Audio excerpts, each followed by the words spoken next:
사람이 만드는 시간과 역사는 스스로 느끼는 최고의 가치입니다. 사람과 사람이 엮여서 만들어내는 시간과 역사는 때로는 역사의 흐름을 바꾸기도 하고 때로는 시대 정신을 만들기도 합니다. 대구 경북에서 진보적 가치의 중요성을 안고 살아가는 사람들이 있습니다. 20% 언저리 소수이며 지역 정서에 쉽게 융합되지 못하는 사람들이지만 지역 구성원의 20%나 되는 결코 작지 않은 지역의 한 축을 담당하는 사람들입니다. 왜 소수를 자처하며 진보적 가치를 버리지 못하는지, 이 사람들은 어떤 생각을 하고 어떻게 살아왔으며 현재를 살고 있는지, 앞으로 어떻게 살아갈 것인지 궁금하지 않습니까? 의외로 주변에 많지만 특별한 이벤트가 아니면 자주 만나기도 힘든 대면대면한 관계의 어색함은 역사의 흐름을 바꾸고 시대 정신을 만드는데 방해 요소라는 생각이 들었습니다. 한 사람의 인생 이야기를 통해 같이 기뻐하고 같이 슬퍼하는 공명이 시작된다면 딱딱함과 완고함으로 대표되는 지역 정서도 조금은 유연해지리라 기대합니다. 팀 사람과 사람이 만드는 미친 개미들의 세상 이야기, 평범함 속에서 특별함을 느껴주십시오. 2023년 2월입니다. 1월에 세웠던 계획이 잘 실행되고 있는지 확인 가능한 시간이기도 하고요. 대부분의 사람들은 작심삼일이 상식이겠지만 이런 경우에는 상식이 아니라도 좋을 것 같습니다. 겨울을 붙잡는 추위가 아무리 우리를 힘들게 하더라도 처음 세웠던 계획 약해지지 말고 꿋꿋하게 지켜나가는 2월이 되셨으면 합니다. 안녕하십니까. 사람과 사람의 진행을 맡은 장은주, 성기수입니다. 저희는 대구 경북에서 진보적 가치를 안고 살아가는 사람들의 삶의 궤적과 인생의 지혜를 들어보는 인터뷰를 진행합니다. 사람마다 생활권이라는 것이 있습니다. 생활하면서 불편하지 않을 권리를 뜻하는 생활권도 있지만 활동 반경을 뜻하는 생활권도 있습니다. 오늘 만나볼 분은 후자의 의미로서 아마도 저희가 인터뷰를 했거나 앞으로 할 모든 분들 중에 가장 먼 곳에서 생활을 영위하는 분이 아닐까 합니다. 현재 키르기스탄에서 농업으로 K농업으로 가치를 전파하고 계신 김철용 님을 모시고 이야기를 나누어 보겠습니다. 이분이 일정상 구정이 지나면 다시 키르키즈로 돌아가야 한다고 하셔서 촬영은 1월 중순에 했음을 알려드립니다. 어서 오세요. 반갑습니다. 반갑습니다. 반갑습니다. 초대해주셔서 감사합니다. 환영합니다. 네, 들어오시는데 엄청난 분이 들어오신다는 거 제가 한눈에 딱 알아봤습니다. 네, 먼저 우리 사람과 사람 시청자분들한테 인사 한번 부탁드리겠습니다. 네, 아살람 알리쿰. 이거 키르기스탄 인사말이고요. 김철용이라고 합니다. 키르기스탄에서 농부로 있습니다. 우리 시청자 여러분, 새해 복 많이 받으십시오. 네, 키르기스탄이 어디에 붙어 있는지 모르는 분들이 굉장히 많은데요. 혹시 어디 들어있나요? 저희가 스탄 이런 단어들은 엄청 많이 들어봤는데 정확하게 키르기스탄이 어디에 붙어 있고 뭐 또 인구는 어느 정도 되는지 간단하게 네. 국가 소개부터 한번 부탁드리겠습니다. 그 스탄이라는 나라는 땅이란 뜻이에요. 이슬람 국가들이고 중앙아시아에 있는 국가들인데 그럼 중앙아시아는 도대체 어디에 있냐? 중국은 잘 아시죠? 네. 중국 서쪽부터 저기 카스피해까지 이제 유럽으로 이어지는 그 중간까지를 중앙아시아라고 합니다. 제가 있는 키르기스탄이라는 곳은 이제 중국 서쪽에 국경을 하고 있고 북쪽으로는 카자흐스탄, 서쪽 남쪽으로는 우즈베키스탄, 아프가니스탄 그 사이에 있는 국가입니다. 그러니까 중앙아시아에서 또 중앙에 있는 국가라고 볼 수가 있는 거죠. 인구는 한 630만 정도 되는데 땅 크기는 한국의 한반도쯤 됩니다. 그래서 땅은 넓은데 인구는 작은 나라. 그래서 좀 널찍널찍한 나라죠. 아니 스탄이라는 뜻이 땅이라는 뜻. 네. 예, 영어로 하면 뭐 랜드라는 네네. 정도 표현할 수가 있는데 네. 주로 이제 이슬람 문화를 가진 국가들이고 네. 그 중아시아 있는 국가들이 네. 그렇게 되어 있습니다. 그래서 키르기스탄이라고 하면 키르기스 민족의 땅, 우즈베키스탄이라고 하면 우즈베크 민족의 땅 이렇게 보시면 돼요. 그렇군요. 지금 촬영 중인 성서 공동체 FN과도 인연이 있다고 들었습니다.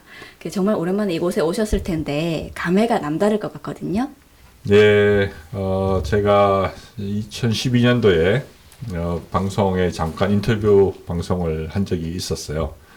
그러니까 지금 벌써 한 10년 지났네요. 10년 지났고, 또 그 방송 이후에 그 당시 프로그램에 남성 인문학이라고 하는 프로그램이 있었는데, 거기에 좀 뭐 특이한 남자들 몇 명을 모아서 요즘에 뭐 어떤 프로그램처럼 왜 남자로서, 대구의 남자로서 어떤 가치관, 또 어떤 활동, 어떤 것을 하며 살아야 되는지 이런 이야기들을 하는 프로그램에 참여했던 기억이 있습니다. 그때는 이 건물이 아니고 저쪽 있는 건물에서 했었고요. 오늘도 그쪽인 줄 알고 가다가 다시 돌려서 여기로 왔습니다. 10년 만이네요. 저 키르기스스탄 사실 좀 어렵거든요. 네. 좀 줄여서 말할 수 있는 방법이 사전에 아까 키르키즈라고 말씀해 주셨는데 그렇게 말해도 괜찮은 네, 거죠? 그렇게 하는 게 편한 것 같아요. 저도 네. 처음에 활동할 때 연습을 많이 했어요. 어디에서 일하냐고 할 때 키르기스탄이라고 하는데 이게 처음에 말이 잘 안 붙어가지고 그냥 키르기즈라고 표현하시면 좀 쉽게 붙을 수 있을 것 같아요. 너무 감사합니다. 그럼 그 나라 국민들도 키르키즈라고 표현을 하나요? 네, 그렇게 표현해요. 아, 네, 그렇구나. 키르기즈라는 말 네. 많이 쓰고 있고요. 네. 네, 스탄이라는 말은 네. 이제 보편적으로 쓰는데 그보다는 이제 자기들만의 민족의 고유 명사는 네네. 키르기즈가 맞는 것이죠. 네. 오늘도 하나 배웠습니다. 키르키즈, 스탄 뭐 이게 아니고 그냥 키르키즈 이렇게 이야기하면 된다고 하네요. 네. 네. 제가 아까 들었는데 이제 곧 네. 키르키즈로 가신다고 들었는데 네, 네, 언제 들으셨습니까? 저는 이제 농사 짓는다고 말씀을 드렸는데 지금 이제 농한기예요. 네. 수확을 끝내고 이제 올해 농사를 하기 위해서 잠시 쉬는 시간을 이용해서 들어왔고요. 12월 말에 들어와서 한 달 체류를 합니다. 마침 또 이번에 설이 1월 중순에 있어서 설 세고 갈 예정입니다. 마침 들어오셨다가 이제 가족분들하고 좋은 시간 보내고 이제 가시면 되는데 네. 굳이 어디 들리셨다가 여기 그런 약속을 받으셨다고 들었거든요. 거기가 어디죠? 예, 저는 이제 박칼이라고 하는 아이디로 네. 호칭을 하고 있는데 지금 대경 지역 운영위원장으로 운영위원장, 네. 지금 활동하고 계시다고 하시대요. 우리 박병석 그 동지의 네. 감동꽃 하원에 네. 커피 마시러 갔다가 꼬임에 네. 꼬여서 네. 네. 몇 번을 이제 거부했습니다만 네. 네. 이제 꼭 해야 된다고 해서 네. 오늘 출국하게 됐고 오게 됐고요. 제가 뭐 이렇게 발을 뺀 이유는 제 이야기가 그래 거리가 되지 않는다 생각을 했고 또 우리 박할님은 거리가 된다고 해서 그래서 그러면 우리 운영위원장님이 하시는 대로 뜻에 따르는 것이 좋겠다 싶어서 기꺼이 또 감사하게 오게 됐습니다. 네, 잘 나오셨습니다. 네, 이렇게 바쁘신 시간 가운데서도 우리 나와주셔가지고요. 정말 감사드립니다. 네, 제가 정말 궁금한 게 있는데, 아니, 지금 대한민국에도 농촌이 많이 있는데, 굳이 키르키즈까지 가서 이제 농업을 하실 계획을 세운 게 어떤 이유가 있을까요? 예, 그런 질문 많이 듣습니다. 지금 말씀하신 것처럼 저는 이제 키르기스탄에서 농사 짓고 있는 농부인데요. 저는 사실은 그 대구에서 태어나고 또 공부하고 자라고 또 결혼도 하고 또 아이들도 키우고 있는 대구 사람입니다. 고향에서 이제 여러 가지 일들도 하고 또 앞으로 고향을 위해서도 지내고 싶은데 어느 날 문득 그 넓은 땅에 가서 또 뭔가를 해보고 싶다는 생각이 들었고요. 그런 DNA가 저한테 있었는 모양이에요. 그래서 키르기스탄이라는 대역에 가서 농사를 하게 됐는데 제가 처음 키르기스탄을 만나게 된 것은 2007년도였습니다. 제가 국회에서 잠깐 그 비서관 역할을 한 적이 있었는데 그 중에 한 가지 역할이 그 한국의 국회랑 그 키르기스탄 국회랑 그 교류하는 일을 맡았었어요. 그 당시는 저는 이제 열린 우리당의 당직자 또 보좌 직원으로서 일을 했는데 우리나라가 이 중아시아를 이렇게 모르고 있었구나라는 생각을 그때 했었어요. 그래서 참 재미있는 공간이라는 생각을 하고 열심히 이제 공부도 하고 그 당시에는 이렇게 검색을 해봐도 이렇게 잘 나오지 않는 국가였고 지금처럼 대사관이 있지도 않고 그런데도 거기에 한국 분들이 가서 뭔가를 하고 계셨고 그래서 저도 이제 호기심이 이제 발동을 해서 여러 가지 공부를 했었고요. 특히 가보니까 이제 넓은 땅이 아주 매력적이었고 여기서 뭔가를 하면 좋겠다 싶은 생각이 들었는데 그게 2012년 이후에 저는 이제 그 당시에는 이제 정당 활동을 했었는데 저희 민주당에서 대선에서 패배하고 야 이것은 이제 여러 가지 생각을 해야 되겠구나. 그때 그래서 저는 키르기스탄이라는 단어가 갑자기 떠올랐고 앞으로 오랜 시간 동안 일할 수 있는 직업을 택해야 되겠다. 그래서 이제 농부라는 직업을 또 했었어요. 그래서 브랜드 그런 생각을 가지고 키르기스탄에 가게 돼서 농사를 짓게 됐고 지금까지 이제 농사를 짓고 있습니다. 그러니까 이 비서관 생활을 하실 때 처음 접한 키르키즈를 네. 계속 생각하고 계시다가 선거가 끝나고 나서 그걸 가야 되겠다. 제가 지금 여기 이력을 보니까 네. 대선 끝나고 가셨다고 했는데 그 앞에도 큰 일이 하나 있었더라고요. 2012년 4월 달에 총선에도 출마했다고 들었습니다. 네, 총선에 대구 달서병에 그 대구 민주당 후보로 공천을 받고 출마를 했고 제가 그때 출마를 했던 상대방 후보가 아주 큰 거물이 되어 계시던데요. 조원진 씨라고. 네네네. 거대 정당을 이끌고 계시죠. 네. 그래서 그분과 함께 선거를 치렀었고, 제가 낙선을 했었어요. 큰 일은 아니고, 그 당시 저는 이제 2008년부터, 대구 민주당의 지역위원장을 맡았었습니다. 그래서 참여정부가 끝나는 시기에, 18대 국회의원 선거가 있었는데, 그 당시에 대구 12지역 중에서 딱 2군데만 저희가 공천을 냈었어요.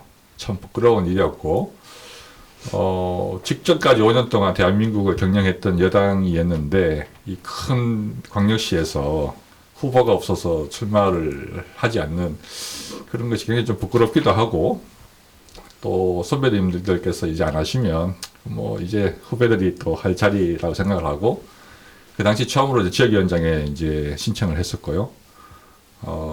그 지역위원장을 활동을 하면서 4년간 활동을 하고 그래서 19대 총선 때 출마를 하게 된 것이었죠.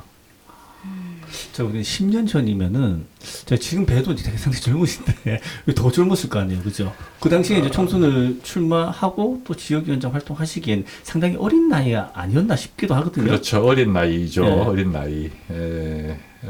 그 당시 저 결혼도 하기 전이었고 미혼이었고.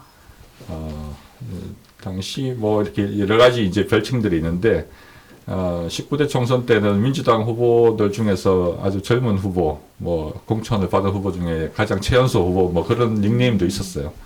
근데 그것은 큰, 자랑거리는 아니고, 어차피 선거는 제가 졌어요. 졌고, 2등을 했습니다. 2등을 해서, 패배는 했지만, 사실은 3등도 없어요. 2명밖에 안 나왔기 때문에. 훌륭한 성적을 네. 거두셨네요. 네. 아, 훌륭한 아니, 성적? 네. 아니 근데 이렇게 젊은 나이에 정치권에 들어가서 또 출마까지 하셨으면은 계속 직업 정치인으로 남지 않고 예. 모든 걸 다 접고 키르키즈로 가셨네요. 네. 그것은 저는 이제 첫 출마는 사실은 그 기초의원부터 했었습니다. 그때가 만 31세였던 것 같고요. 그때는 열리는 우리당 그 공천을 받았고, 기호 1번이었어요. 여당이었고. 그 당시는 잘 아시겠지만, 노무현 대통령이 이 국가를 경영하고 계셨고, 또 열리는 우리 당이 아주 절대 다수 의석을 가진 정당이었고, 그런데 이제 지방의 모든 권력들이 이제 야당들이 가지고 있는 상태여서 많은 당원들이 그러면 우리도 출마하자, 우리도 선거에 참여하자라고 하는 그런 바람들이 있었고요. 그래서 저도 많은 경력이 있거나 또 공직자로서의 자격을 갖추지 않았음에도 불구하고 출마를 강행했던 것 같고, 그 당시에는 진짜 많은 당원들이 그것을 실천의 과제로 이제 출마를 했었죠. 대구에도 마찬가지였고.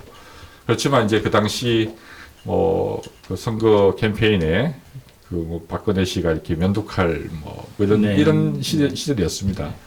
그래서 지역에서도 좋게 보고 있다가 그런 이제 이벤트가 생기니까 전국 선거가 그냥 하나로 휩쓸려 가는 상황이었고, 낙선을 했죠. 저도 3인 선거구 출마를 했음에도 불구하고 그 당시에는 그것도 넉넉하게 해주지 않는 환경이었던 거였습니다. 그래서 첫 선거에서 패배를 하고 국회에서 이제 일할 수 있는 자리를 주셔가지고 국회에서 일을 하게 됐고요. 그러고 나서 이제 참여정부가 끝나면서 이 아까 말씀드렸던 것처럼 이 국가를 경영했던 여당이었음에도 불구하고 아직도 대구 경북에서는 이 야당의 시절로 야당의 역할을 하려고 하는 준비가 좀 덜 되어 있고 그런 것들이 좀 안타깝기도 하고 또 그때는 뭐 제가 젊거나 어리거나 그런 걸 떠나서 우리 선배들이 잘했던 부분도 있고 못했던 부분도 있지만 이제는 이제 후배들이 또 그 역할을 맡아야 되지 않았나. 그래서 이제 뭐 자신 있게 이제 지역위원장에도 신청을 하고 또 봉사 지역을 위해서도 활동을 했었던 것이죠. 말씀하신 것처럼 저도 계속 그 대구에서 정치인으로 직업 정치인으로 활동을 하면 또 거기에 맞는 경륜도 쌓아가고 또 중앙 정치로 나가거나 아니면 또 대구 정치를 또 좀 더 말랑말랑히 할 수 있는 여러 가지 아이디어들도 많았습니다만 또 하나는 뭔가 이렇게 공직 후보자로서 그 시민들한테 나설 때는 뭔가 이렇게 보여드리는 청사진도 있어야 되는 것이고 누구를 반대하기 위해서 정치를 선택하기도 하지만 또 저는 이런 것을 하고 싶다라고 하는 것을 자신 있게 또 말할 수 있는 것도 좀 더 갖춰져야 되지 않느냐 그런 생각을 좀 했었어요. 그래서 그런 것들이 뭐 좀 엉축되어 가지고 저만의 키워드인 키르기스탄 농부 이렇게 이제 선택을 하게 된 것이죠. 그러면 정치 이야기는 잠시 뒤로 미루고 네. 키르키즈에 대한 궁금증부터 좀 더 풀겠습니다. 농사를 상당한 규모로 지으신다고 들었거든요. 몇 년도에 아까 가셨다고 하셨죠? 저는 그 농사는 2013년도부터 시작을 했습니다. 그래서 지금 올해 딱 10년 차가 되는 것이고 제가 키르기스탄에 이제 상주하게 된 것은 2015년부터예요. 저희 가족들 딸들 학교도 들어가기 전에 딸들과 아내와 같이 키르기스탄으로 이주를 하게 됐고요.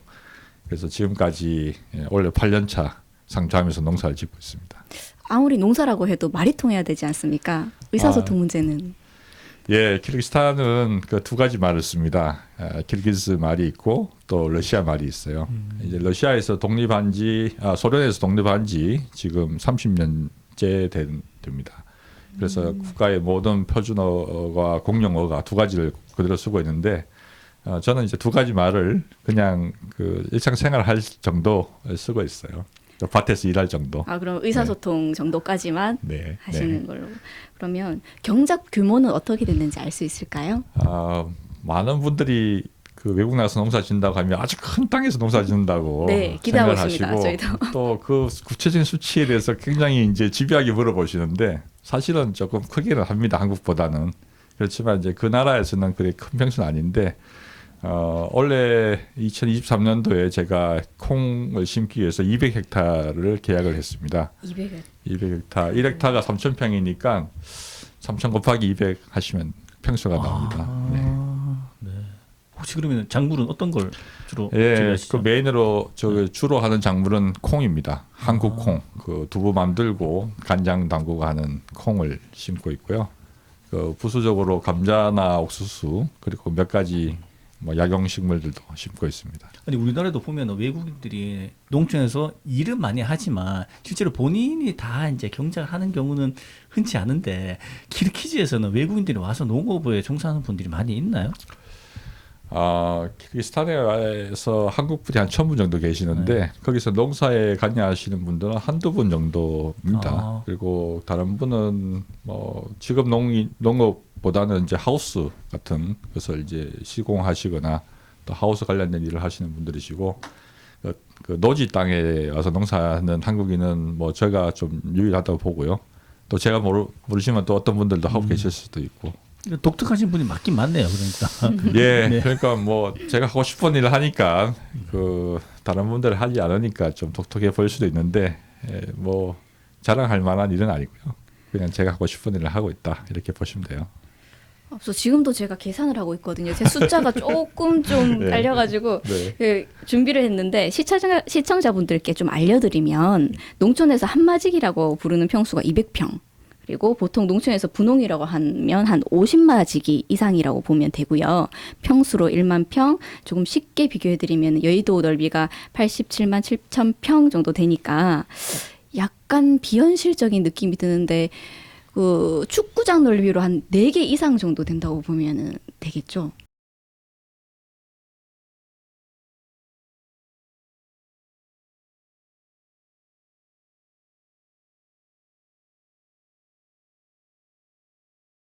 보통은 글쎄요, 뭐 저한테도 사실은 숫자는 큰 의미는 없고요. 그 1헥타에 얼마를 버냐, 얼마의 비용이 들어가냐 이것이 저한테는 이제 중요한 포인트고, 그래서 이제 평수를 자꾸 생각해 보면 이게 감이 오지 않습니다. 오지 않고. 다만 이제 한국에서 하는 농업 방식하고 그쪽에서 하는 방식하고 좀 많이 달라요. 같은 콩이 이제 자라는 거는 비슷하지만 이 콩을 언제 심고 어떻게 물을 주고 어떻게 수확하고 이런 것들은 이제 한국 방식으로는 할 수가 없고요. 대부분 다 이제 기계로 하는데 그런 기계들은 이제 한국에는 이제 없거나 아니면 작은 기계들이고 그쪽은 처음부터 이제 그런 기계들을 큰 기계들을 활용해서 농사를 지어왔기 때문에 이제 그런 공식들을 제가 익혀 나가고 있고 또 어느 정도 안정이 되니까 이제 규모를 늘려가고 있는 상태예요. 오히려 반대로 생각했거든요. 기계나 인력 문제가 좀 있지 않을까라고 생각했는데 기계가 벌써 더 앞서 있다. 네, 이제 두 가지 측면이 있는데 일단 그 넓은 지역에 같은 시간대에 일을 하려면은 일단 기계가 있어야 되고 큰 기계가 있어야 되는 것이고요. 그렇지만 그 나라가 한국처럼 아주 최신 기계가 계속 구비되어 있는 건 아니에요.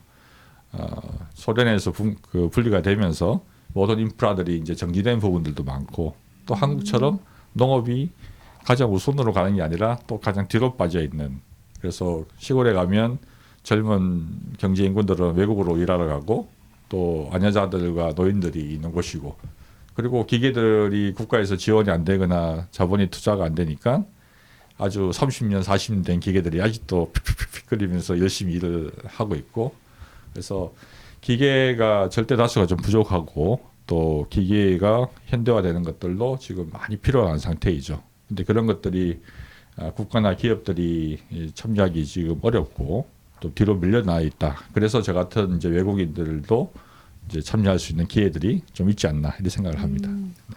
그렇군요. 그러면 키르기스탄의 기후는 좀 어떨까요?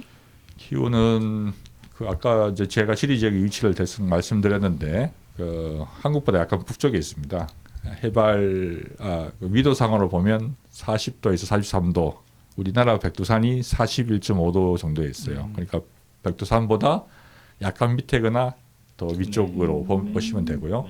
그러니까 이제 겨울이 좀 추운 편이라고 생각하시는데 생각보다 그렇게 많이 춥지는 않습니다. 그리고 대륙이다 보니까 뭐 태풍이 없고 또 바람이 좀 적은 편이에요, 겨울에도. 그래서 사계절이 우리 한국과 거의 같고 같은 계절로 움직이고 있고 기온도 좀 비슷하고, 다만 좀 건조해서 여름에는 쾌적하고 또 겨울에는 좀 씁쓸한 추위가 있는 편이에요. 시베리아 뭐 맹추위 이런 생각은 하실 필요는 없고 그거는 저 위쪽 또 러시아 이야기입니다. 다른 저희보다 이야기예요. 굉장히 추울 걸로 그냥 예상이 됐거든요. 왠지 중앙아시아라고 하면 저희보다 많이 북쪽에 있고 해서 네. 그렇게 춥거나 뭐 하지는 않군요. 예. 근데 제가 그전에 그 언어를 러시아어 그리고 뭐 키르기즈어가 2개 있다고 했는데 2개 다 하실 줄 아는 상태에서 가신 건 아니죠? 전혀 모르는 상태로 갔죠. 그렇죠. 네. 근데 언어에 대한 어려움은 좀 없었습니까? 현지에서 한국어를 잘하는 현지인들이 많아졌습니다. 그게 이제 또 제가 버틸 수 있는 방법 중에 하나인데요. 저희가 생각하는 것보다 한국의 위상이 굉장히 높아져 있어요. 그래서 처음에는 한국에 일하러 오기 위해서 또 대학에 공부하러 오기 위해서 한국어를 습득하는 분들이 많았는데 지금은 한국에 좋아하는 자기 팬을 위해서 한국어를 배운다든지 또 한국 드라마를 좀 더 생동감 있게 보기 위해서 한국어를 배우는 젊은 친구들이 많아졌고요. 그래서 한국 정부에도 세종학당이나 한국어 교육원 같은 국가 프로그램을 무료로 이렇게 많이 제공하고 있고 또 현지 대학에서도 한국 학과가 이제 계속 늘어나고 있고 이런 현상들 때문에 제가 굳이 네. 현지어를 마스터하지 않더라도 그래요? 정말 한국어를 다행이네요. 열심히 잘하는 네. 친구들이 네. 많아져서 제가 좀 더 열심히 편하게 일하고 있습니다. 그래서 혹시 현지에 있는 한국인의 도움을 받으신 거예요? 혹시? 그럼요. 저희 그렇죠. 직원으로 네. 채용도 하고 네. 또 친구도 네. 제가 원어민이잖아요. 네. 한국인 원어민. 아니, 지금 왜 그러냐면은 우리 이제 한국 사람들이 해외에 나가면은 한국말 잘하는 친절한 한국인을 제일 조심하라 그러거든요. 그 말씀 아주 중요한 네. 말씀이고요. 네. 언어 참 중요합니다. 또 이분들이 이 문화상 아주 가까운 사람들하고는 또 긴밀하게 소통하고 하는 분들이 많이 있어요. 특히 비즈니스 영역은 또 그렇고요.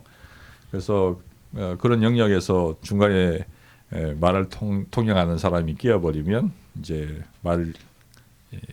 말의 양이나 네. 품질이 달라질 네. 수가 있으니까 가능하면 현지 언어를 많이 익히기 좋고 저는 이제 아주 좋은 레벨은 아니지만 현지 친구들과 많이 사귀고 있습니다. 그럼 지금 거기서 주로 쓰시는 말은 러시아어예요? 아니면은 키르키스? 도시에서는 주로 러시아를 많이 써요. 그리고 제가 외국인이라고 하면 그 현지 사람들도 러시아 말로 이제 접근을 하고 근데 시골에 가면 러시아어를 전혀 하지 못하는 완전 100% 키르기스 말로만 생활하는 분들이 많습니다. 그래서 주로 이제 저는 그 농경지 밭 가서 일을 많이 하니까 그쪽에 계신 분들은 현지어를 많이 쓰세요. 그래서 제가 여러 가지 이야기를 하다 보면 이것이 러시아 말인지 키르기스 말인지 모르지만 어쨌든 저는 의사를 전달을 하면 어떤 분은 이해하고 어떤 분은 이해 못하는 경우도 있어요. 오히려 그분들이 러시아를 못하는 키르기스인 경우는 제 러시아 말을 이해 못하는 경우도 있는 거죠. 네. 아까 그 콩 재배하신다고 했는데 네. 혹시 그거 말고 다른 것도 추가로 하실 계획 있으신가요? 예, 여러 가지도 하고 있고요, 사실은. 그리고 지금 메인으로 대량으로 생산하는 것은 콩입니다. 콩을 생산을 많이 하고 콩을 원래부터는 이제 차규 이제 기름을 짜서 기름을 유통시키고 또 짜고 난 찌꺼기 이제 대두박이라고 그러잖아요.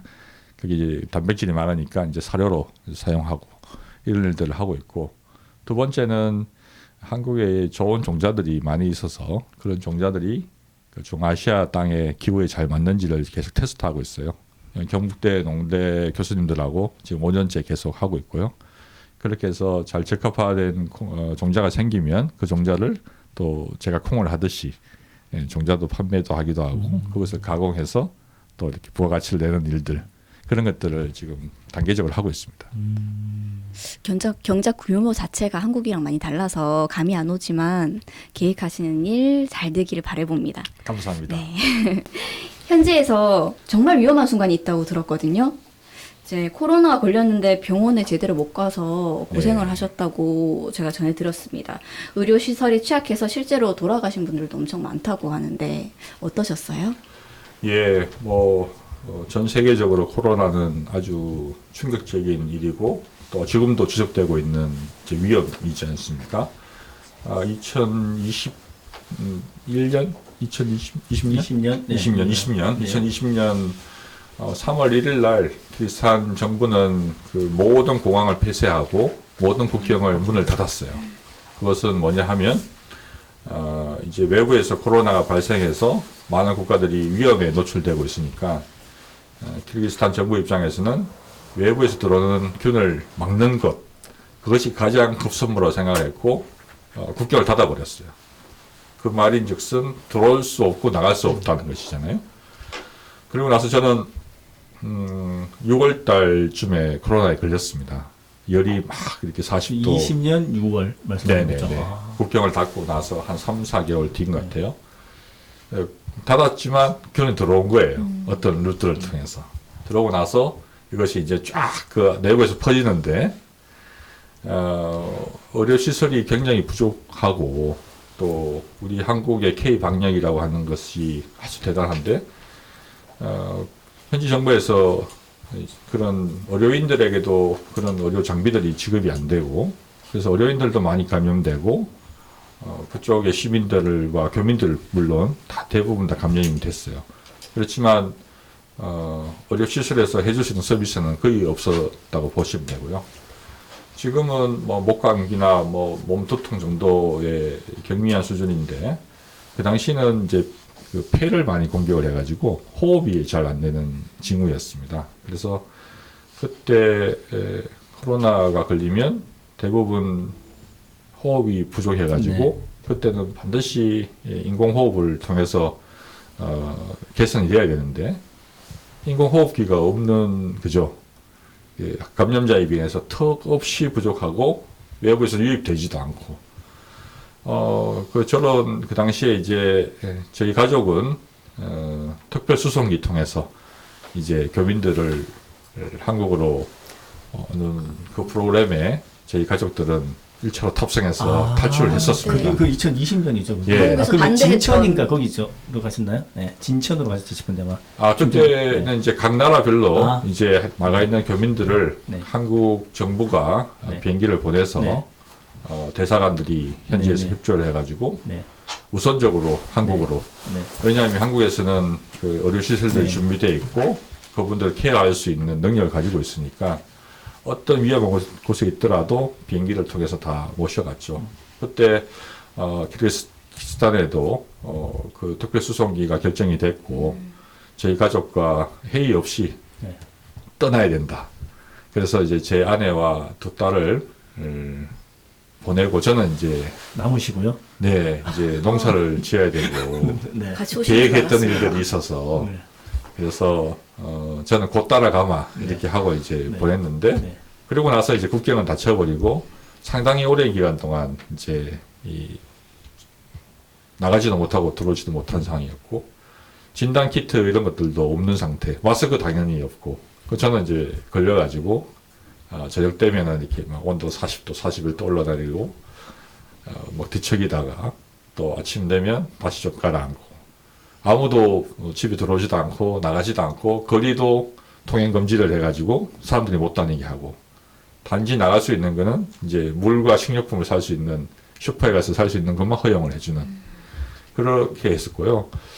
그래서 그 당시에 저는 이제 잘 알고 있던 미국인 선교사 의사들을 통해서 제 몸을 좀 진단을 받았었고 그분들도 뭐 진단 키트 없이 본인들도 다 감염됐어요. 그렇지만 이제 의사의 직업 정신을 발휘해서 항생제를 저한테 제공을 해줬고 운이 좋게 이제 항생제를 먹고 이제 진도가 덜 나갔던 거죠. 그 당시 엑스레이를 한번 찍어 보니까 이렇게 폐가 뭐 이렇게 10%, 15% 네. 계속 네. 망가지고 있는 네. 상태였죠. 하여튼 잘 이겨냈습니다. 네. 근데 너무 지금 건강해 보세요. 표정이 있으면 건강해 보이시는데, 그런 일이 있었군요. 네. 이게 되게 두려웠을 것 같아요, 지금. 어떤 게 들어오냐 하면, 내가 만약에 호흡이 조금 부족해서, 이렇게 호흡기를 물려야 될 상황이 오면, 어디로 가야 될까? 없다는 것을 알았어요, 그때. 대사관도, 병원도, 뭐, 비행기 타고 나오고 싶지만, 다 닫혀 있고, 그러면 그 안에서 이제 해결해야 되는 것인데, 그 사실을 아는 순간, 아이쿠야, 이거 참, 곤란한 상황이구나. 잘 아무래도, 이겨냈습니다. 네. 어쨌든. 잘 그래도 건강하게 보내셨으니까 저희가 지금 만날 수 있는 거고요. 네. 네, 현지는 사회 기반 시설이 아무래도 한국과는 차이가 많이 날 것 같습니다. 근데 그거를 또 벗어나서 임대하신 경작시 주변에서 국경 문제로 총격전이 있었다고 들었습니다. 반탄복을 입고 철모를 쓰고 농사를 지어야 되는 상황일까요? 키르기스탄이 그렇게 위험한 곳은 아닌데, 지난해에 그런 일이 있었어요. 30년 전에 이제 소련이 해체되면서 독립을 이제 시켜줬는데, 이제 국경을 이제 이렇게 그었어요. 근데 그 당시 아주 뭐 치밀하게 국경 협상에서 끊는 게 아니고 그냥 이렇게 편의적으로 이제 많이 껐는데 그러다 보니까 어느 지역은 조금 불만이 있는 곳이 또 있는 것이죠, 양쪽 간에. 그러다 보면 특히 이제 뭐 물이 풍부한 지역, 적은 지역, 또 민족은 이쪽 민족인데 국가는 이쪽이고 뭐 이런 것들이 이제 좀 명확하지 않은 것들이 있는데 그게 해마다 조금씩 이제 갈등이 있어 왔는데 지난해에는 아주 좀 심하게 해서 무력적으로 대포도 쏘고 총격전도 해가지고 한 많은 분들이 한 59명 정도가 돌아가셨어요. 그리고 집이 한 1,500채 정도 깨지고. 마침 또 제가 그 지역에 가서 농사를 또 짓게 되어가지고 저희 밭에도 포탄이 떨어져서. 상상도 할 수 없는 일인데요. 저도 그 산에 그렇게 자주 가골에 있어도 그런 경우는 없었는데 또 액땜을 하려고 하는 것인지 아니면 뭐 어떤 그런 연유 때문에 지난해 좀 일이 있었고요. 또 제가 키르기스탄에서 농사 짓는 것을 아는 분들이 계시고 키르기스탄이 국제 뉴스에 또 이렇게 뜨고 하니까 걱정하지 마시라고 제가 또 이렇게 무사히 잘 나와 있다고 보고도 드리고 대사관에도 또 제가 보고도 하고 그랬던 기억이 납니다. 그러면 코로나에 총알까지 날아다니는 상황 같으면 지금 한국에 있는 가족들이 걱정을 굉장히 많이 하셨을 것 같습니다. 예, 걱정 많이 하셨죠. 특히 코로나 때는 제가 아침 그렇게 밤새 뭐 뒤척이고 하더라도 아침에는 일어나서 목욕 재개하고 옷을 또 날마다 갈아입고 저희 고향에 계신 어른들한테 사진도 보내고 동영상 이렇게 전화도 드리고 괜찮습니다. 오늘 뭐 컨디션 좋습니다. 이렇게 이제 특파 노릇도 하고 그래서 아쉬움을 시켜드리고 그때 전화 자주 했던 것 같아요. 그렇군요. 아까 이제 가족분들은 2020년도에 이제 특별 수송기를 통해서 이제 한국에 들어오셔서 이제 한국에 계속 살고 계신 거죠, 가족분들은. 예, 지금은 저는 지금 이제 혼자 있고 네. 그때 한국에 와서 아직까지 안 돌아오고 있는데요. 네. 뭐 잘 아시겠지만 한국은 이제 코로나가 최근에 이제 이렇게 네. 그 당시 위험할 때는 잘 방역이 되고 네. 그것이 이제 쭉 기간이 늘어지면서 지금까지도 이어지고 있으니까 쉽사리 또 와서 정착하기가 쉽지 않고 또 여기 와서 이제 아이들이 학교 또 열심히 다니고 친구들도 많이 생기고 하니까 예전에는 못 모를 때 아빠 따라서 쫄래쫄래 왔는데 이제는 이제 친구들이 좀 더 우선순위 되고 저로서도 아직 안전이 해소된 것이 아니기 때문에 이렇게 조금 떨어져 있는 상황입니다. 아무튼 코로나로 인해서 일단 기러기 아빠가 되신 거네요, 그렇죠? 네. 예, 팔자에 없는 기러기 아빠가 됐습니다. 굉장히 농촌일 거 아니에요. 아무래도 농촌이다 보니까. 예, 사실은 이제 제가 있는 곳은 농경지는 제일 남쪽에 있고요. 네. 또 수도인 비스케이라는 곳에 제 또 사무소가 네. 또 따로 있어서 도시와 아. 시골을 왔다 갔다 하면서 일도 보고 네. 하고 있습니다. 그래도 이 가족들하고 떨어져서 처음에는 좀 괜찮으시겠지만 지금 좀 외롭진 않으신지 궁금합니다. 지난해 이제 향수병이 왔습니다. 처음 1, 2년 동안은 경황도 없고 또 제 하는 일이 또 바쁘니까 열심히 일하고 지냈는데 또 장거리 운전을 많이 하게 됩니다. 아무래도 공간이 넓으니까 그래서 국내선 비행기를 이용하기도 하지만 혹시 또 비행기가 안 될 경우에는 차로도 가는데 한 20시간씩 가고 막 그래요. 근데 가로등도 없고 인적도 없는 곳에서 혹시라도 뭐 문제가 생기면 어떻게 할까 이런 걱정들도 좀 들기 시작하고 겁이 나기 시작한 거죠 이제 좀. 그리고 한 2년 정도 떨어져 있으니까 너무 보고 싶고 그리움이 막 이렇게 말을 할 수 없는 그리움이 이제 막 생겨났었어요. 지금도 뭐 ING 진행 상태이고 그래서 연말에 후다닥 달려와서 또 가족들하고 지내고 있습니다. 그렇군요. 아마 매일 영상 통화 하시죠, 가족분들하고? 예, 많이 하고 있습니다. 네. 하고 있고 저는 이제 시차가 3시간 나거든요. 네. 그래서 아이들 자는 시간 전에 연락을 하려고 하는데 또 일하다 보면 또 시간을 넘기게 될 경우도 있고 그러면 또 다음날 연락하기도 하고 또 요즘에는 이제 이 녀석들이 친구들이 많아졌는지 바쁘죠? 친구들하고 놀면 또 아빠는 또 아빠 나중에 전화해.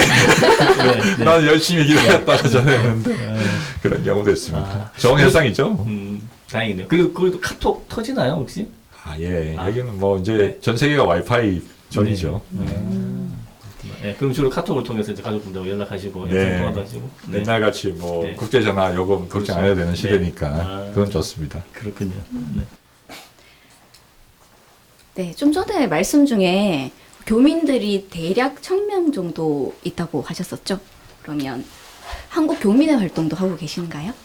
예, 키르기스탄에 거주하고 계신 한국 교민들이 뭐 대략 한 1,000명 정도라고 보고 있습니다. 또 많을 때는 좀 더 있으시고 또 적을 때는 좀 빠지기도 하시는데 한 1,000분 정도를 보고 계시고 대부분 한 70% 정도는 이제 선교사 분들과 가족분들이라고 보시면 돼요. 아까 말씀드린 것처럼 스탄이란 나라가 이슬람 국가이다 보니까 한국 개신교에서 선교 목적으로 오신 분들이 좀 많으신 것 같고요.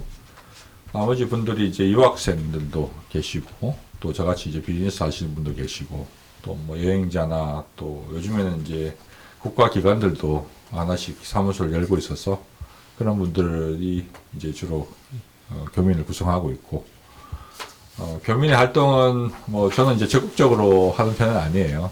그렇지만 주로 제가 이제 밭에 있고 도심에서 여러분들 만나서 할 수 있는 시간들이 좀 부족하다 보니까 주로 이제 뜻이 맞는 분들이나 또 교민의 그 고양이 같은 분들이거나 또 이렇게 이제 좀 이게 여러 가지가 공통점 있는 분들끼리는 한 번씩 만나서 인사도 나누기도 하고요.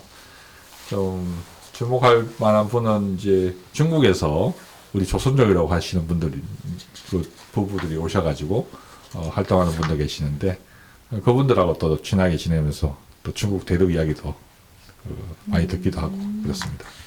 미리 자리를 잡고 계셔서 도움을 꽤 요청할 것 같은데 그런 분도 좀 계시죠?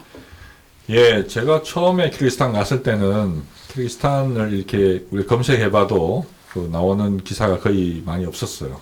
그리고 뭐 대사관도 그 당시에는 없었고, 근데 지금은 그 중앙아시아에 대한 그 호기심들이 많아지셨고 또 교류도 많아지고 있습니다. 그래서 많은 분들이 지금 녹화하고 있고 또 어떤 방식이든지 협력을 하려고 준비하신 분들이 많이 계시는데 제가 좀 오래 있다 보니까 이제 연락 오셔서 이런 것들을 질문도 하시고 또 제안도 하시고 뭐 그런 분들이 많아졌어요. 네. 많이 뿌듯하실 것 같습니다. 제가 아는 분야에 대해서는 질문하는 것은 제가 답변을 해드리고 제가 먼저 나서서 뭐 홍보하거나 그런 일을 잘 하진 않고요. 왜냐하면 다 주관적인 견해가 있으시니까. 그래서 질문이 오시면 제가 답변을 해드리고 제가 공통적으로 그분들한테 하는 말씀들은 가능하면 아무 일도 하지 마시고 여기 와서 한 오랜 일정 기간 동안 좀 지내시면 좋을 것 같다. 아, 적응하는 기간이 예, 필요하다. 그러면서 뭐 관심 있는 분야가 있으면 보시고 그리고 뭐 궁금증이 생겨나면 그때 질문하시고. 근데 한국 분들이 워낙 이제 스피드업 하잖아요. 막 경제 성장도 빨리 하고 모든 일을 빨리빨리 하는 분들이다 보니까 아주 단기간에 뭔가를 해결하려고 하는 그런 좀 특징들이 있습니다. 이게 아주 좋은 면도 있지만 한편으로는 빨리 지치죠. 성급하니까 정확하게 안 보고 가는 경우도 있잖아요. 그러다 보면 이제 변수가 생기고 또 문제가 생기는 경우가 왕왕 있기 때문에 어떤 분야이든 간에 그 키르기즈 사회는 한국 사회랑 다르다는 것을 전제를 하고 충분히 놀면서 쉬면서 또 궁금한 것을 보시면서 그때 결정하셔도 좋다 이렇게 말씀드리고 있어요. 그러면 김철령님은 키르키즈에 언제까지 계실 계획이신가요? 저는 좀 농부라는 직업을 선택할 때 제가 체력이나 또 여유가 되는 때까지 할 수 있는 직업으로 농부를 택했어요. 그리고 그 공간을 이제 키르기스탄이라는 곳을 이제 정했고, 그래서 언제까지라는 질문에는 아마 언제쯤 돌아올 것이냐라는 뭐 그런 뉘앙스가 있는 것 같은데, 가능하면 제가 하는 이 농업 사업은 계속 하고 싶고요. 필요하다면 한국에 좀 자주 들어와서 여러 가지 교류를 하거나 또 다른 일들을 이렇게 확장해가는 형태로 하고, 그래서 농사 일은 제가 필요하면 제 딸들이 희망하면 같이 할 수 있을 때까지도 그렇게 희망할까요? 이제 해보고 싶어요. 네. 네. 따님들하고는 어떻게 뭐 교감이 있었나요? 제 생각이죠, 전적으로. 네. 아무튼 우여곡절 끝에 키르기스탄에서 이 이른바 K 농업을 성공적으로 이끌고 계신데, 혹시라도 김철용 선생님을 보고 나도 키르기스탄 가서 농사 한번 지어봐야 되겠다라고 생각하시는 분들한테 한 말씀 드리고 싶은 게 있다면 어떤 게 있을까요? 예, 제가 성공적인 한국 농부는 아니고요. 네. 키르기스탄에서 시도하고 일하고 있는 농부는 맞습니다. 그리고 저는 이 제 선택에 대해서 후회하지 않고 잘했다 생각을 하고 있고, 또 농부라는 직업을 그냥 그 어렴풋하게 정했지만 참 잘 결정했다는 생각을 하고 있고요. 지금 이제 한국에서의 농업력은 상당히 좋은 편인데, 한국이라고 하는 이 공간적인 한계, 또 시장의 한계 이런 것들 때문에 좀 가능성이 그 가치가 좀 떨어져 있다고 생각을 하고 있고요. 그래서 한국의 그런 기술이나 마인드를 가지신 분이라면 좀 넓은 땅에 와서 우리가 K-팝이나 K-푸드가 전 세계를 여러 가지 영감을 주고 영향을 미치고 있듯이 한국의 농업력이라는 것도 중아시아 대륙 또 어느 곳에 가든 잘 시작을 하시면 좋은 성과를 낼 수 있을 것이다 이렇게 생각을 하고, 만약 키르기스탄에 오신다면 또 어떤 질문이든 제가 먼저 겪었던 시행착오들도 가감없이 또 설명해 드릴 수가 있고요. 물론 저 판단은 본인이 하시면 되고 결정은 본인이 하시면 되는 것이죠.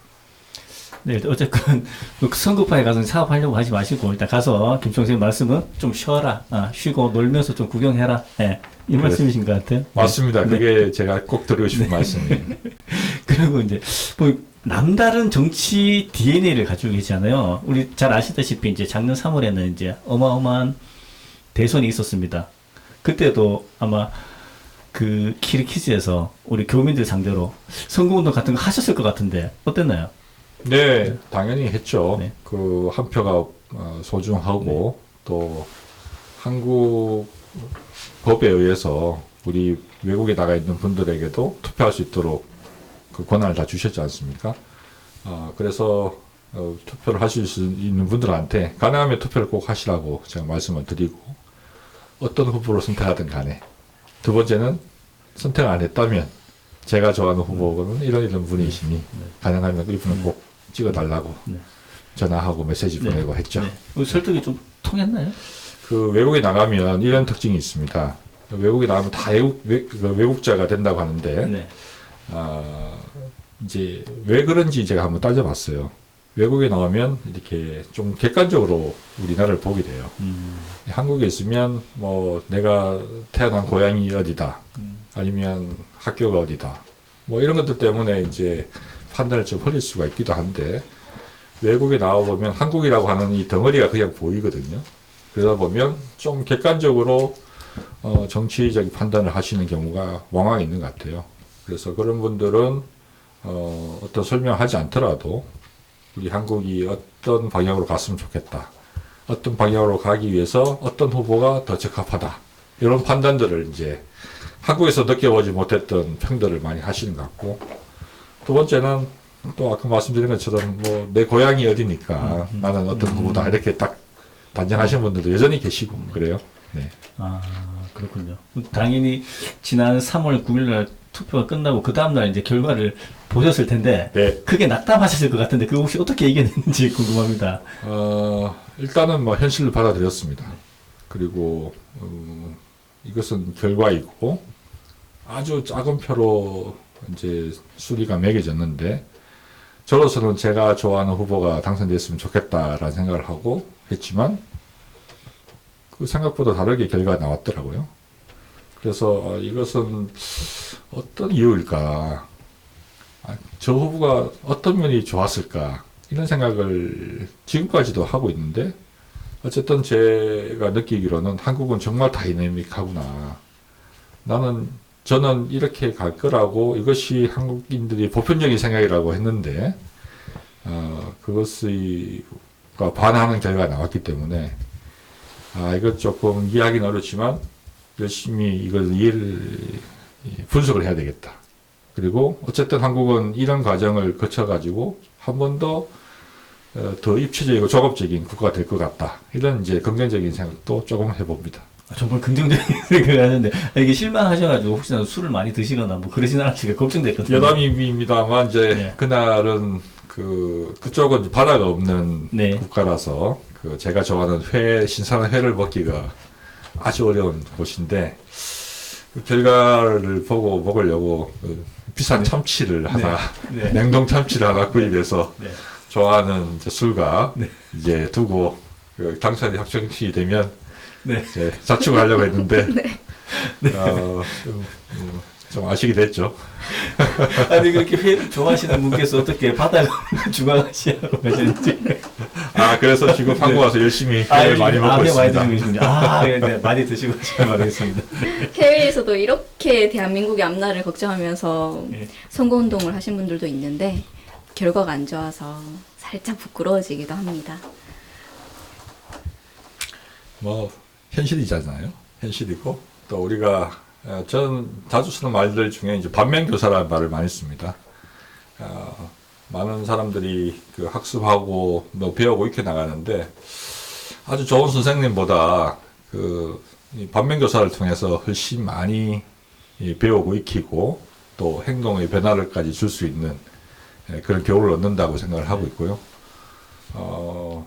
지금 대통령께서 어쨌든 많은 국민의 표를 받고 당선됐으니까 부디 잘 하기를 바라고 또 그래야 또 한국이 잘 될 수 있는 것이고 제가 생각했던 것보다 한국은 나가서 보니까 굉장히 큰 나라입니다.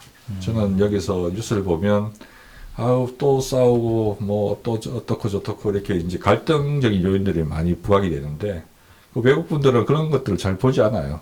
그냥 한국이 갖고 있는 그 기술력 또 한국인만의 그런 탁월한 이 모습들 또 경제뿐만 아니라 문화 분야가 되든 다른 분야가 되든 다 비슷하게 이제 그 순위를 가져가지 않습니까? 그거는 뭐 훌륭한 리더가 있어서라기보다는 한국 국민들의 그 의지와 그 문화, 태도, 우리 특히 아버지, 어머니 세대들이 본인 희생하면서 만들어 왔던 그런 자산들이라고 생각을 하거든요. 그래서 뭐 정치는 뭐 여당이 될 수도 있고 야당이 될 수 있는 상황이고, 지금은 한국의 정치권이 이렇게 빨리 바뀌고 있는 상황이지만, 어쨌든 외국에서 보니까 한국 분들에 대해서 아주 높게 생각하고 있고, 저도 그걸 이제 많이 느끼고 있어요. 굉장히 뿌듯하고 보람있고 그렇습니다. 네, 그러면은 우리 나오시는 분들한테 전체적으로 드리는 질문이 있습니다. 예, 지금 한 10개월, 11개월 정도를 지나가고 있는 윤석열 정부에 대해서 총평하시다면은 짧게 어떻게 말씀해 주실 수 있을까요?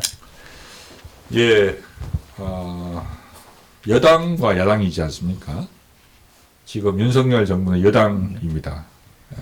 본인이 하고 싶은 대로 또 본인이 그 청사진을 내신 대로 국정을 운영하시면 될 것 같고요. 부디 그렇게 해주시길 바라고 처음에 공약하신 대로. 하나 조금 아쉬운 점은 야당 이야기를 너무 많이 하시는 것 같아요. 그 책임도 야당으로 네. 돌리고 그래서 야당 이야기를 하실 시간에 본인들 이야기를 더 많이 하시는 게 국민들한테도 도움이 되고 국가 이익에도 도움이 될 것 같다. 전 정부 이야기 또 뭐 의회 권력을 의회 다수를 하고 있는 야당에 대한 책임 이야기들은 여당으로서는 좀 잘 안 맞는 일인 것 같아요. 본인들도 잘 아실 것 같고 그래서 본인들 이야기 더 집중하시는 것이 국가를 위해서 또 정권을 위해서 국민들을 위해서 좋다 이렇게 이제 평가를 해보겠습니다. 공감합니다. 네. 그리고 제가 이 질문은 우리 김치롱 선생님을 잘 아시는 분들께서 많이 물어보신 질문이라서요. 예, 제 개인적인 의견은 아닙니다. 네. 정치인으로서 활동하다가 선거에 낙선하고 키르기스탄으로 가셨는데 도망간 거 아니냐 이렇게 물어보신 분 계시는데 그 도망간 거 맞나요? 이 인터뷰를 네. 제안하신 분은 네. 그렇게 터뜨리고 다니고 있는 것 같습니다. 아 그래요? 뭐 표면적으로 보면 그렇게 보일 수도 있습니다. 또 일부분은 또 그런 면도 사실이 있고요. 네. 저는 이제 공직 후보를 2번 했습니다. 대구 민주당으로서 출마했다는 것이 아니라 공직자가 되기 위해서 후보를 2번이나 했죠. 2번 낙선을 했습니다. 제가 만약 그때 당선이 됐었다면 좀 경륜 있는 후보로, 경륜 있는 정치인으로 지역에서 또 여러 가지 긍정적인 면들을 하고 있었을 테고요. 저는 이제 낙선을 해서 지금 또 다른 도전과 또 다른 경험들을 쌓아가고 있는데 현실에 좀 더 가까이 일을 하고 있다는 것은 저한테는 큰 행운이라 생각을 하고 있습니다. 제가 여의도 정치 또 정당의 정치를 하게 그 경륜 못지않게 우리 시민들 또 한 시민으로서 이 경제 행위를 하고 여러 가지 이 아쉬운 점들을 가지고 또 실패도 하고 또 불편함을 겪기도 하고 아쉬운 것도 있고 이런 것들을 지금 온몸으로 체험을 하고 있다는 것이 저로서는 아주 이제 내용을 좀 다져간 느낌이 들고요. 공중에 떠다니는 사람이 아니라 이제 땅에 발을 딛고 다니는 사람인 것처럼 저도 스스로도 느껴지고 그래서 저한테는 아주 좋은 시간입니다. 그래서 저는 이 선택을 아주 좋아하고 있고요.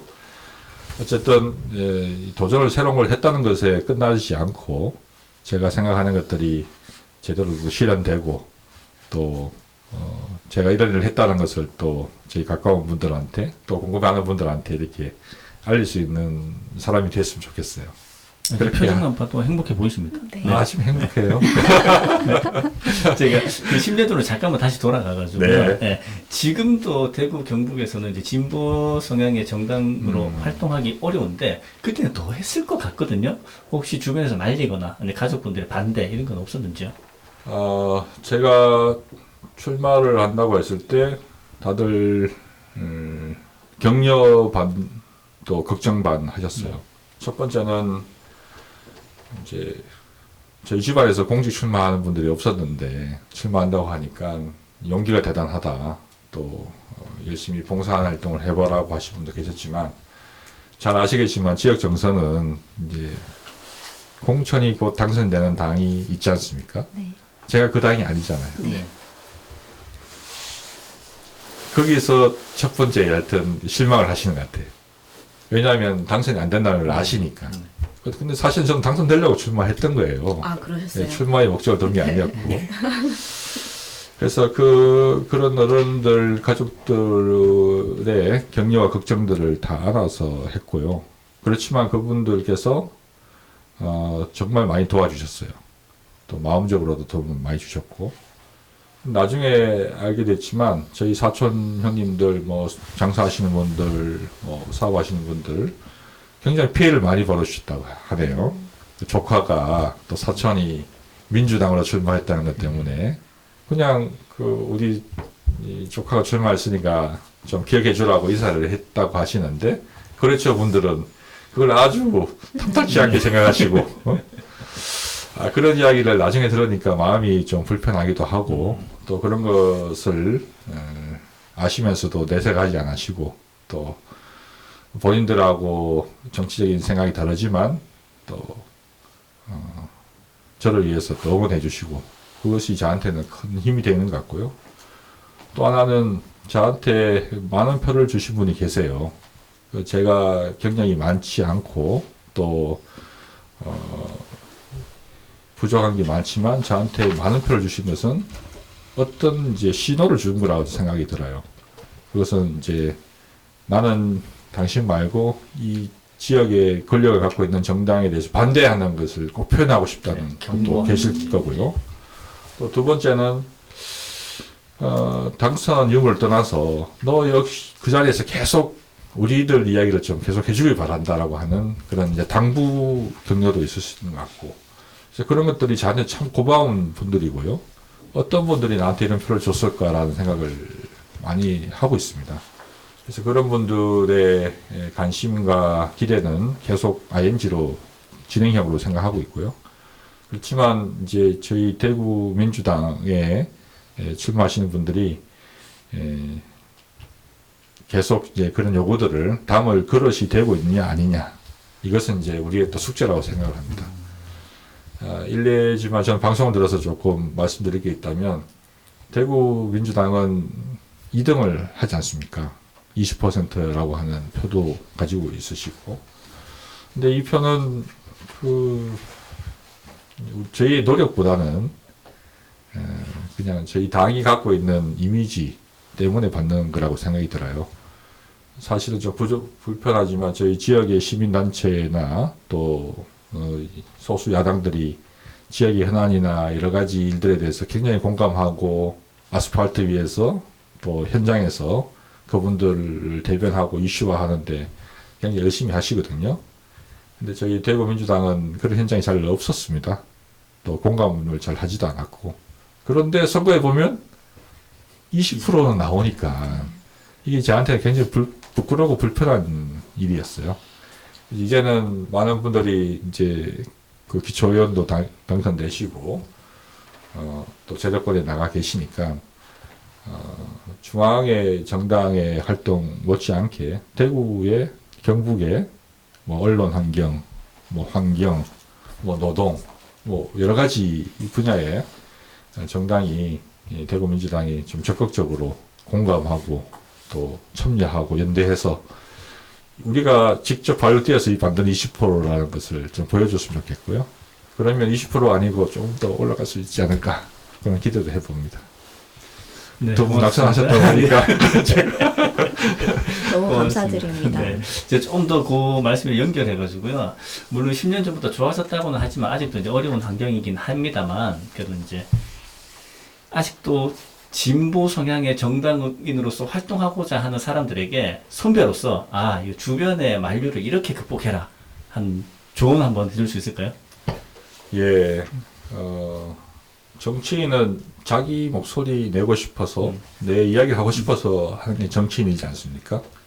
그래서 지역이나 뭐 정당이나 이런 환경적인 것보다는 내가 무슨 말을 더 집중적으로 하고 있느냐라는 질문을 해보시면 좋을 것 같고요.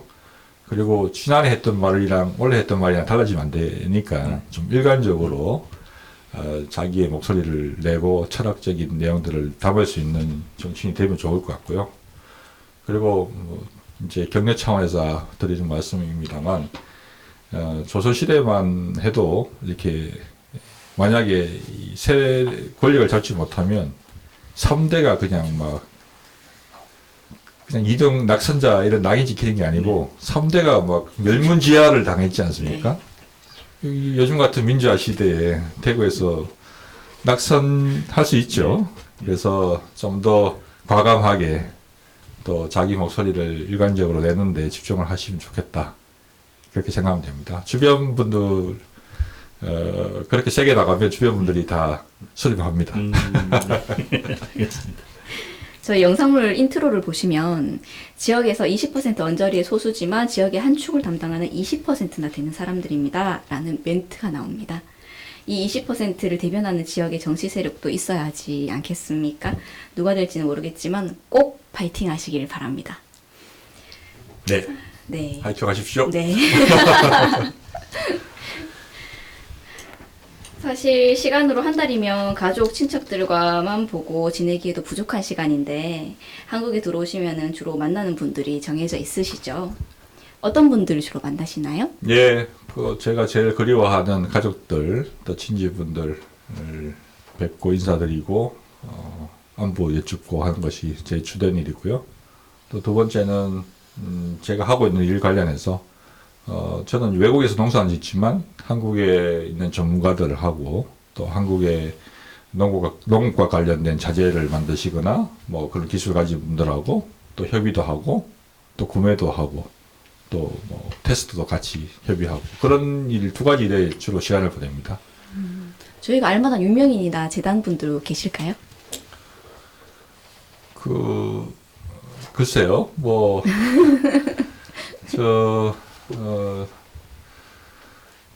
이번에 저희 가족들하고 그 봉화마을 다녀왔습니다. 1월 1일 날 다녀왔고 마침 봉화마을 갔더니 전 김경수 전 도지사께서 이제 같은 시간대에 오셔가지고 저희 가족들하고 같이 사진 한번 찍었어요. 가족 사진. 네. 그 출소를 축하도 드리기도 하고 원치 않는 출소를 또 하시게 돼가지고 저희가 기억을 했으면 좋겠다 생각을 하고 있고요. 어쨌든 그런 공직을 지내는 분들이 아니라 지금 이 시대에 지역을 생각하고 또 공동체를 생각하는 많은 분들이 용기를 내시면 좋겠다 생각을 하고 키르기스탄에서 농사 짓는 일이 그분들한테 어떤 이제, 에너지를 드릴 수 있을까 잘 모르겠습니다만 이런 사람도 있으니 한번 관심 가져주시면 좋겠고 또 각자가 있는 위치에서 화이팅을 해주시면 좋겠다 생각하고 있습니다. 길다면 길고 짧다면 짧을 수 있는 한 달이거든요. 그동안에 한국 음식 맛있는 거 많이 드시고 현지에서 11달을 버틸 수 있는 힘을 가지고 가셨으면 좋겠습니다. 네, 감사합니다.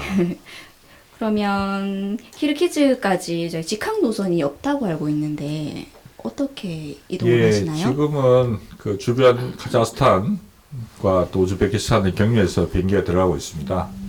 그런데 이제 지난해부터 한국 국토부에서 직항 노선을 허가를 해서 한국에 비행기가 들어오기 시작했고요. 코로나 이슈 때문에 지금 조금 딜레이를 되고 있는데 아마 원래 겨울철이 지나면 이제 정규 노선이 신설될 거로 전망하고 있고요. 다행입니다. 네. 궁금한 거 하나 있는데요. 지금 러시아 우크라이나 전쟁 때문에 혹시 뭐 피해 보고 계시거나 뭐 그런 건 없나요? 예, 생각보다 러시아 큰 나라지 않습니까? 저희가 있는 곳에서 러시아, 우크라이나까지도 한 4시간 정도 비행기를 타야 되는 먼 거리에 있어서 직접적인 피해는 많이 없고요. 다만, 이제 물류라든지 뭐 흐름들이 많이 단절돼가지고 물가가 좀 많이 오르고 있는 것은 사실입니다. 또 반면에 러시아가 지금 전쟁 때문에 서방의 제재를 많이 받고 있어서 금융이라든지 무역이라든지 많은 것들이 이제 차단을 당하고 있는데 주변 국가들을 통해서 우회적으로 정상적인 활동들을 시도하고 있습니다. 그래서 키르기스탄도 한국과의 무역 규모가 1억 불 정도였는데 지난해 3억 불을 했어요. 그러니까 한 3배 정도 키르기스탄을 통해서 러시아로 지금 수출입이 되고 있는 것이죠. 그래서 오히려 전쟁의 효과로 키르기스탄의 일부 경제는 또 화랑을 띠고 있다 이렇게 볼 수 있습니다. 그리고 하나 궁금한 거 있는데 우리 키르키즈에는 우리 직원분들 많으시잖아요. 네. 농장에 평균 임금이 어느 정도 되나요? 한화로 했을 때? 네, GDP로 공식적으로 나온 것이 이제 3,000불 정도 됩니다. PPP 구매력 기준으로 하는데 지금 일반적인 노동자들 도시 근로자들이 300불 정도 받습니다. 네. 월 300불. 네. 촬영하고 있는 지금은 구정 전인데요. 이제 현지로 들어가시면은 일정상 한국에는 안 계실 겁니다. 큰 명절이 다가오는데 가족들과 즐거운 시간 보내시길 바라고요. 아이들 세뱃돈은 많이 준비하고 계시죠? 1년치 용돈을 세뱃돈으로 선지급해야 되는 상황이 아닐까요? 그렇게 희망하는 것 같아요. 우리 아이들이. 그리고 혹시 이제 자녀분들께서 이 방송을 보고 계실 것 같은데 혹시 자녀분들에게 한 말씀 하신다면 아까 뭐 이렇게 농업을 이어가거라라는 그런 유도 괜찮고요. 영상 편지 한번 부탁드리겠습니다. 앞에 카메라 봐주시고요. 예, 먼저 저희 어른들께 인사드리고 싶은데요. 제가 제 하고 싶은 일을 한다고 외국에 나가서 많은 시간을 보내고 있는데 저는 아버님, 어머님이 이 연세가 드시고 또 힘들어 하신다는 것을 이번에 와서 또 새삼 느꼈습니다. 너무 죄스럽고 아들이 하고 싶은 일 하는 것을 또 늘 응원해 줘서 고맙고 원래는 이제 코로나 위험도 많이 줄었으니까 제가 아버님 좋아하시는 저희 키르기스탄으로 모셔서 제가 하는 일도 좀 가까이서 보여드리고 또 저도 아버님과 같이 옛날 이야기도 나누고 또 제가 하는 일도 가까이 소개도 해드리고 그렇게 하고 싶습니다. 건강하게 잘 계시고요. 올 봄에 꼭 제가 모시고 다시 가겠습니다. 그리고 사랑하는 제 아내 송주 씨 그리고 담비 다나 아빠가 또 제가 너무 그립고 보고 싶고 그런 우리 식구들 내가 그리움이 이제 깊어지는 만큼 더 많이 사랑하고 더 많은 미래를 같이 준비하도록 할 테니까 아빠 잘 믿고 우리 재밌게 또 지내보자. 같이 살 수 있는 시간이 아빠도 계속 계획하고 있으니까 우리가 한번 좋은 계획으로 우리 가족들이 같이 살 수 있도록 플랜을 꼭 공개하마. 안녕. 네, 가족분들 꼭 이 영상 중간에 끊지 않고 끝까지 봐주셨으면 좋겠습니다. 네, 짧은 한국 여정 가운데 귀한 시간 내주셔서 진심으로 감사드리고요. 예, 끝으로 촬영 소감하고 더불어서 우리 시청자분들한테 마지막 인사 한번 부탁드리겠습니다. 예, 키르기스탄이라는 나라에서 농사 짓고 있는 저에 대해서 또 관심거리가 된다고 생각을 해주셔서 감사하고요. 또, 저에 대해서 또 초대해 주셔가지고 제 이야기를 하실 수 있는 기회를 주셔서 또 감사합니다. 지금 하시는 일들이 어떤 일이든 간에 지금 모든 일들이 잘 되시길 바라고, 올해에는 무엇보다 가족 모두 건강하시고 새해에는 날마다 새로운 날이 될 수 있도록 저도 여러분들을 응원하겠습니다. 가끔 생각나시면 키르기스탄 농부도 또 떠올려 주시고 언제든지 제 연락을 주시면 또 여러분들이 필요한 내용들 또 알려드리고, 또 시간과 여유가 되시면 또 데려오러 오십시오. 저희 집에서 또 맛있는 양고기 구워서 진한 보드카와 함께 대륙을 느낄 수 있도록 해드리겠습니다. 감사합니다. 네, 그 대륙 저도 꼭 한번 느껴보고 싶습니다. 네, 저도요. 오늘 독특하고 재밌는 말씀해 주셔서 진심으로 감사드립니다. 고맙습니다. 고맙습니다. 감사합니다.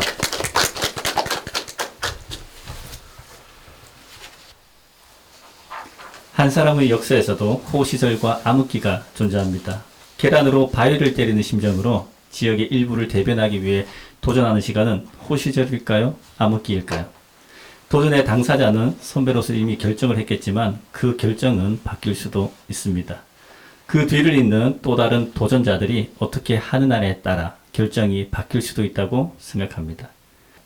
그래서 대우경북의 20%는 소중합니다. 20%가 25%가 되고 또 30%가 되는 그날은 언젠가는 올 겁니다. 우리는 기억해야 합니다. 지난 시간 동안 우리를 대변했던, 먼저 희생한 선배들이 있었다는 사실을 잊어버리면 안 됩니다. 언젠가 저희들도 여러분도 그 선배가 될 것이기 때문입니다. 키르키즈는 우리가 흔히 말하는 개발도상국입니다. 우리가 지금 대한민국에서 누리고 있는 거의 모든 사회제도와 사회 기반 시설이 낙후된 나라입니다. 오늘 인터뷰를 한 김철룡님은 키르키즈에서 새로운 도전을 한 분입니다. 말도 통하지 않고 음식도 맞지 않는 키르키즈에서 그 생활이 개인의 역사에서 암흑기였다면 8년여의 시간이 흐른 지금은 호시절로 가고 있는 과정처럼 보입니다. 60만 평의 광활한 대지에 씨앗을 뿌리고 결실을 거두는 일이 쉽지는 않겠지만 경험과 기술의 축적은 김철룡님의 호시절을 앞당기는데 큰 도움이 될 것입니다. 먼 나라에서의 생활이 좀 더 풍족하고 나날이 발전하시길. 그리고 무엇보다 건강한 모습으로 지내셨으면 좋겠습니다. 이상으로 인터뷰를 마치겠습니다. 지금까지 진행해 장은주, 성기수였습니다. 감사합니다.